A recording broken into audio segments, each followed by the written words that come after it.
Salut à toi et bienvenue dans ce nouvel épisode de podcast, épisode numéro 82. Je suis ravie de te retrouver. Aujourd'hui, c'est un gros sujet pour un mini format. Donc c'est mon nouveau format de podcast où je prends un gros sujet comme celui d'aujourd'hui qui est le lâcher prise et j'en fais une mini capsule. Donc aujourd'hui, on va parler du lâcher prise. Prenez des notes, expérimentez aussi en même temps.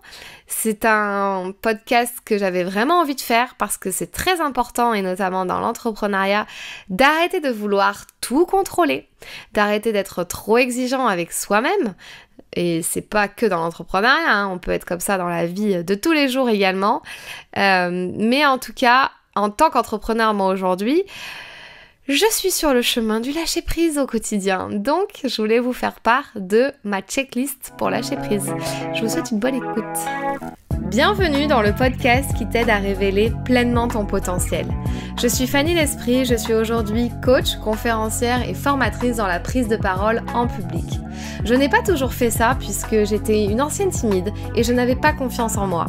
J'ai décidé de faire de mes faiblesses finalement une force pour devenir comédienne, professeure de théâtre, coach et formatrice. Ma mission aujourd'hui est d'aider les femmes ambitieuses qui ont un projet, une envie d'entreprendre, à développer leur activité, à révéler toute leur puissance en osant parler d'elles et de leurs offres. Chaque semaine, seule ou avec les personnalités qui m'inspirent, j'aborde des thèmes autour du développement personnel, de l'entrepreneuriat et de la prise de parole.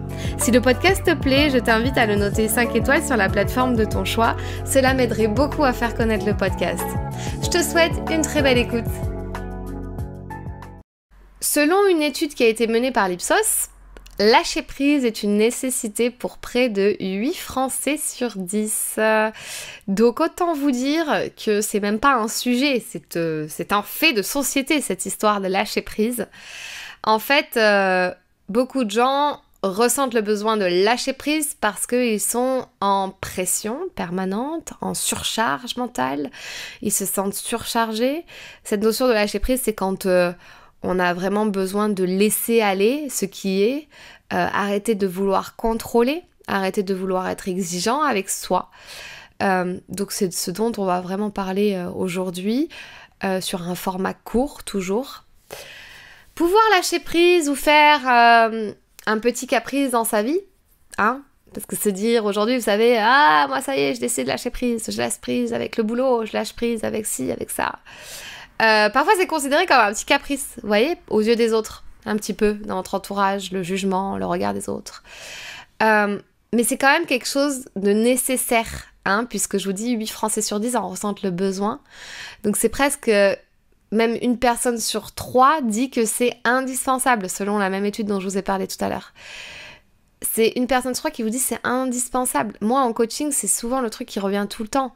Je ne me lâche pas la grappe, je n'arrive pas à lâcher prise, je suis dans le contrôle, je suis dans l'exigence envers moi-même, en permanence. Et on a noté aussi que les femmes, elles affichent des besoins plus forts que les hommes.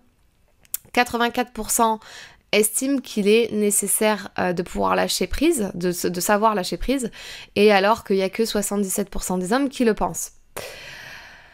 Qui n'a jamais rêvé d'avoir un esprit tranquille et serein et de se laisser porter dans toutes les situations, de plus avoir à réfléchir à rien penser? Certaines personnes détestent ça, mais combien d'entre vous là qui écoutent se disent « Ah ouais, franchement, j'ai déjà pensé un jour à me laisser porter, même sur des petites conneries, sur le choix d'un restaurant.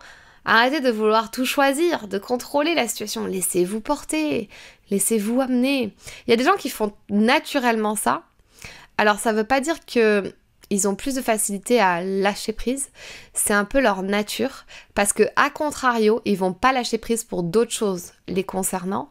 Mais ils sont très forts pour les petites choses qui forcément ne sont pas engageantes ou graves ou importantes. Vous voyez ce que je veux dire? Ils ont beaucoup de facilité. Alors que d'autres, peut-être, vous voyez, ça peut être l'inverse, ont des facilités pour des choses importantes à se dire oui, de toute façon, si ça n'arrive pas, ça n'arrive pas. Si ça arrive, tant mieux. Et par contre, veulent tout contrôler au quotidien, tout organisé, tout discipliné, on fait ci, on fait ça, on va là, on va ici, etc. Vous voyez, il y a des différences. Donc c'est bien déjà, là, la première chose dont j'aimerais que là, vous introspectiez, oula, c'est dur à dire, c'est vous dire, ok, moi j'en suis où en fait dans mon lâcher prise, c'est à quel niveau que j'ai besoin de lâcher prise. C'est où, dans quoi, pourquoi. Est-ce que c'est à tous les niveaux? Est-ce que c'est au professionnel, dans mon couple? Est-ce que c'est dans ma vie perso? Est-ce que je dois me lâcher la grappe avec mon corps, avec mon sport? C'est où que je dois lâcher prise là? Est-ce que c'est partout? Est-ce que c'est ça va à des endroits, ça va moins à d'autres endroits? Et pourquoi?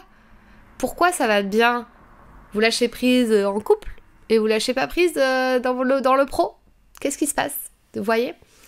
Ou est-ce que c'est un besoin de lâcher prise généralisé? Et là, peut-être que c'est un peu aussi cette notion de laisser aller la surcharge mentale et tout déconnecter et partir en vacances, quoi. Clairement, c'est peut-être même de cet ordre-là ce dont vous avez besoin. Lâcher prise, clairement, c'est ralentir la cadence. C'est aussi prendre du recul. C'est être dans le moment présent, lâcher prise. Clairement, c'est pas être là, rien faire comme une larve. C'est être dans le moment présent de ce qu'on fait. Hein. Et il faut aussi vous dire que vous pouvez pas tout gérer, tout vouloir maîtriser en permanence. Lâcher prise, c'est juste se dire, ok, là, est-ce que ça vaut le coup que je veuille continuer à gérer, je veuille continuer à maîtriser, je veuille continuer à gérer la situation à ma manière, ou est-ce que là, ça vaut le coup que, ouh là là, je laisse aller. Je laisse aller. Est-ce que cette pensée que j'ai là, elle m'est utile, elle m'est nécessaire? Est-ce que je peux la transformer en une chose peut-être plus positive? Est-ce que je peux la sortir de mon mental en l'écrivant si c'est quelque chose qui me prend trop de place dans mon mental et me tient trop à cœur? Comment je peux faire, vous voyez? Donc, 9 idées pour apprendre à lâcher prise. Donc c'est un peu comme une checklist. Je vous en ai fait un petit article de blog que vous pourrez retrouver dans la description du podcast. Arrivez à lâcher prise dans vos émotions. Ça, c'est la toute première. Soyez capable d'exprimer vos émotions qui sont là, présentes, et vos émotions aussi négatives. Pourquoi se retenir de pleurer? Pourquoi se retenir de crier, d'hurler si on en a envie, parce que ça fait pas bien, parce qu'il faut pas, parce qu'il faut garder le contrôle, parce qu'il faut être sûr de soi, parce que c'est pas bien de pas lâcher prise, il faut quand même garder le contrôle. Pourquoi en fait? Lâcher prise dans les émotions, ça va vous faire un bien incroyable. Le corps, il a tellement besoin de ça, il a tellement besoin de s'exprimer, il a tellement besoin de lâcher les choses à des moments et on le fait pas assez, surtout dans nos sociétés occidentales. On s'interdit de montrer des émotions négatives, on s'interdit d'aller hurler quelque part dans la nature, on le fait pas assez, des choses comme ça. Donc, lâchez vos émotions négatives. Trouvez un moyen de prendre un moment pour vous et de dire là, je lâche le paquet. Même ça peut être du rire de nerfs, je rigole, même je rigole de tout, vous voyez. Des fois quand on a un fou rire comme ça, quelqu'un qui nous fait rire, c'est parce que on a besoin de lâcher une émotion qui est là. Et donc du coup on rigole, parce que notre corps il a besoin de souffler, d'arrêter d'être dans le contrôle, dans la contraction de tout. La deuxième idée que je vous donne, c'est de faire des pauses mentales et se reconnecter au moment présent. Quand vous sentez que vous êtes en surcharge mentale, que vous n'avez même plus la place de penser à quoi que ce soit, que vous êtes à l'arrache dans tout, de faire vos courses, le ménage, le machin, vous êtes déjà à fond partout, vous n'avez même plus la place de penser, il n'y a même plus une place pour rajouter des pensées nouvelles, vous êtes plus créatif, vous y arrivez plus, vous galérez. Ça c'est souvent les entrepreneurs, ils ont tellement une surcharge mentale parce qu'ils doivent penser à tout ce qu'ils ont envie de faire, tout ce qu'ils ont envie de créer et tout, et puis ils ont même plus la place pour finalement vraiment créer, quoi, vous voyez. Donc il faut laisser la place, donc il faut faire des pauses mentales. Donc quand le mental s'emballe, faire une pause et se reconnecter au moment présent, se reconnecter à sa respiration. On inspire, on expire, on se reconnecte. Voilà, juste là. Là, vous écoutez un podcast, il n'y a pas à penser à droite, à gauche. Vous écoutez juste un podcast, vous êtes juste dans le moment présent. On oublie tout. Et là, juste cette petite pause, peut-être que là, je viens de faire avec vous, c'est juste 2 secondes, mais ça vous fait peut-être du bien. Vous êtes juste là au moment présent. Et peut-être que vous écoutez ce podcast et vous faites autre chose en même temps. Bien juste là, je vous demande, je suis connectée juste là maintenant à moi, à mon ressenti, à ma respiration et comment je me sens. Comment vous vous sentez? C'est juste ça. La 3e idée que je vous donne pour lâcher prise, c'est accepter les situations comme elles viennent. Donc c'est arrêter de contrôler. Évidemment, ça c'est plus facile à dire qu'à faire. Accepter les situations comme elles viennent. Vous n'avez pas eu ce que vous voulez, et ben peut-être que c'est un signe. Peut-être que c'est quelque chose qui est censé vous arriver pour une bonne raison. Acceptez ce qui vous arrive, même si c'est hyper négatif. Acceptez-le. Je peux vous assurer que j'ai fait un énorme travail sur l'acceptation et que l'acceptation a changé énormément de choses dans ma vie personnelle et dans ma vie professionnelle. Ça a tout changé. L'acceptation, c'est un travail permanent que je fais et j'adore ça. J'adore me dire j'accepte cette situation telle qu'elle est. Tout est parfait. Tout est ok. J'arrête de contrôler. Hier, j'ai voulu absolument aller à un endroit et j'avais pas ma voiture. Et en fait, pour aller à cet endroit, il fallait que je prenne un bus. Et le bus, je l'ai attendu, il est jamais arrivé. Et ensuite, je me suis dit, je vais prendre un Uber. Le Uber, il est passé devant moi, il m'a pas vu. Et puis, il a annulé la course. Et là, je me suis dit, c'est pas possible, il y a tout qui fait pour que j'aille pas à cet endroit, en fait. Parce que j'avais attendu plus de 40 minutes, du coup. Et je me suis dit, j'accepte la situation. J'accepte que j'ai pas été si bien organisée avec mon histoire de bus, que le bus il est jamais arrivé, que j'ai attendu 25 minutes en plein vent. J'accepte que le Uber il soit passé. Maintenant, c'est soit je trouve une solution, c'est la dernière, et elle marche. Et en fait, j'ai trouvé une dernière solution à moi. Et c'est génial parce que du coup, j'ai pu aller à cet endroit. Donc on m'a prêté une voiture pour y aller. J'ai pu y aller. Et en fait, c'est comme si... Comment vous dire? Dans la voiture, j'ai pu connecter mon portable et écouter un podcast. Si j'avais été dans le bus, je sais pas, peut-être que j'aurais pas forcément pu écouter mon podcast, peut-être que j'aurais mis de la musique, il y aurait eu du bruit, peut-être que, je sais pas, je me serais concentrée sur le trajet pour pas louper l'arrêt.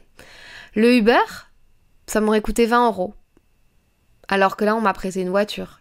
J'ai pas dépensé d'argent.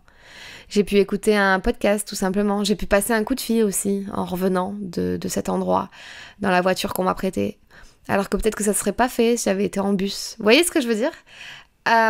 Accepter les situations telles qu'elles sont. C'est un exemple tout bête, tout con qui me vient juste là, mais vraiment sans préparation, que je voulais vous partager parce que c'est juste des petits exemples comme ça qui vous permettront d'avancer. 4e idée, prendre conscience du contrôle que vous avez sur les choses. Vous pouvez pas contrôler les autres, vous pouvez pas contrôler le passé, vous pouvez pas contrôler la météo, vous pouvez pas contrôler les injustices, la méchanceté.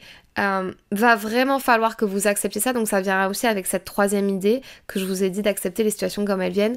Vous pouvez pas contrôler tout ça, d'accord? La seule chose que vous pouvez contrôler, c'est vous, vos émotions, vos façons de réagir, vos comportements, le fait d'être une meilleure personne aujourd'hui. Vous pouvez contrôler le fait de sourire malgré qu'il pleut et que tout le monde fait la gueule. Vous voyez, c'est ça que vous pouvez contrôler.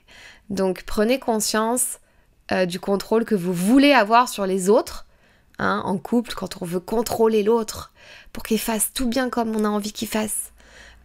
Tout ça, il faut vraiment en prendre conscience et se dire, est-ce que c'est juste avec moi? Est-ce que c'est juste? Est-ce que c'est ok tout ça? Ou est-ce que c'est pas ok? Donc je vous invite à remettre de la conscience sur le contrôle que vous avez envie d'avoir sur les choses. Vous dire oh non, il fait pas beau encore aujourd'hui, oh là là, mais c'est pas possible, on s'en sortira jamais de ce temps. Vous voyez, c'est quoi le positif derrière tout ça?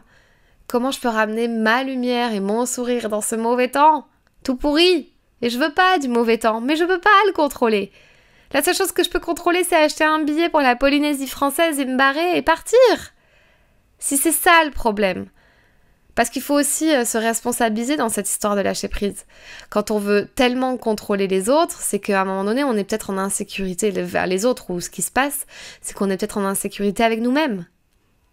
Et si vous preniez un billet d'avion pour la Polynésie française parce que vous en avez marre du mauvais temps en France, bah oui, ça demande de changer de vie, ça demande du courage, ça demande de lâcher vraiment ce qui vous dérange. Bref, c'est un autre sujet, je pourrais en faire un épisode de podcast.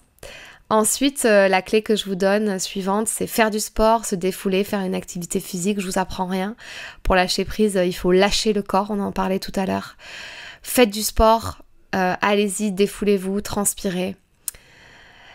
J'en suis à la 6e idée, c'est aussi ralentir son rythme de vie, se poser, prendre des vacances, des week-ends, prendre du temps pour soi.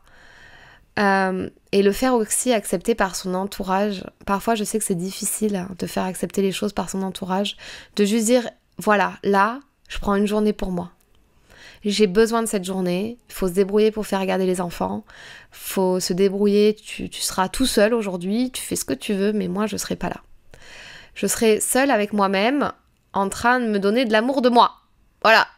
Je serai en train de m'aimer pour toute la journée, voilà, et puis après j'essaierai de le garder dans le temps, cette histoire d'amour de soi, mais c'est aussi se dire, ok, là je prends une journée pour vraiment moi-même m'aimer, m'apprécier, me faire du bien, me divertir, faire des choses que j'ai envie de faire, seule avec moi-même. Vous voyez, c'est très dur, je discute avec plein de gens qui me disent, mais comment tu fais pour faire des choses seule ? Moi, ça me paraît normal parce que j'aime bien et j'ai pas peur, je suis un peu aventurière, je fais des trucs toute seule. Ça me fait ni chaud ni froid en fait. Et des gens, ils ont besoin d'être tout le temps à deux, faire des choses à deux, sinon ils sont pas complets, vous voyez. Mais l'amour de soi, c'est aussi passer par ça, par ce temps de pause seul avec soi-même. Prenez des vacances. C'est un truc que j'aime bien dire à mes coachés parce que oui, mais on en vient. Oui, bah prends des vacances quand même. Prends un week-end, prends 4 jours. Parce que tu peux pas être créatif quand tu es entrepreneur, vouloir créer des choses, créer du contenu, des choses comme ça, si tu es en surcharge mentale tout le temps, si t'as pas un moment de pause. Je peux t'assurer que si tu prends la décision, là, en écoutant ce podcast, de ce podcast, de te dire, dans 2 semaines, je me prends 4 jours, eh bien, ça va être plus bénéfique de ne pas les prendre au niveau de ta masse de travail à faire. Pourquoi ? Parce que tu vas être beaucoup plus productif, beaucoup plus clair et beaucoup plus lucide en revenant de tes 4 jours, et donc beaucoup plus productif, ce que je viens de dire, pour créer, pour faire des choses beaucoup plus aussi productif, impactant dans tes accompagnements ou dans les tâches que tu as à faire dans ton travail, alors que si tu prends pas ces 4 jours. Parce que tu vas être à moitié un peu partout, moyen, fatigué, pas en forme, machin, surcharge mentale, trop de choses à faire, je m'accorde pas ce temps-là. Donc ralentir son rythme, prendre des vacances. Posez l'intention là, en écoutant ce podcast, de prendre des vacances. Maintenant, quand est-ce que vous prenez des vacances ou au moins 4 jours, là, bientôt. Ensuite, je sais plus où j'en suis en fait. Septième idée que je voulais vous partager. Se poser moins de questions et se laisser aller. Parfois, laissez-vous aller. Laissez-vous aller sur les choses de la vie. Arrêtez de vous poser des questions, de vous dire mais comment ça se fait ci, comment ça se fait ça, pourquoi ça m'arrive moi, pourquoi ci, pourquoi ça. On se pose trop de questions, surtout en développement personnel. Laissez les choses aller, venir comme elles sont. Arrêtez de vouloir choisir les restaurants. Laissez les autres choisir les restaurants pour vous, les bars. Voilà. Et ensuite, j'ai une autre clé, mais en fait, il y en a que 8. C'est d'écouter son corps et être vraiment à l'écoute de son corps. C'est pas ce que j'ai dit tout à l'heure avec le sport ou se reconnecter au moment présent avec de la méditation, de la respiration, tout ça. C'est écouter son corps, c'est écouter comment va votre corps. Où sont vos tensions ? Où sont localisées vos tensions ? Comment vous vous sentez là aujourd'hui ? Comment va votre corps ? Est-ce que vous êtes fatigué ? Vous avez besoin de vous étirer ? Vous avez besoin d'une pause ? Est-ce que vous avez besoin de lâcher juste le corps, de vous allonger par terre, d'écouter une musique douce ? Est-ce que vous avez besoin de danser ? Il a besoin de faire quoi votre corps ? Votre corps, il a besoin sûrement de s'étirer un peu, vous voyez ? on n'est pas assez à l'écoute de notre corps. Voilà pour finalement ces 8 idées que je voulais vous partager. Au début de ce podcast, j'ai dit 9, mais finalement, il y en a 8. C'est pas grave, tout est ok, tout est parfait. Je lâche prise. Je lâche prise. J'espère que cette mini-capsule qui finalement a duré 19 minutes vous a plu. Et puis, si vous avez envie de partager ça avec moi, vous n'hésitez pas à me retrouver sur les réseaux sociaux, me mettre un commentaire évidemment sur les plateformes que vous souhaitez. Et puis, je vous dis à très bientôt. Merci de m'avoir écouté. Si ce podcast t'a plu, je t'invite à t'abonner ou à mettre 5 étoiles ou un like. Et tu peux aussi le partager à tes amis.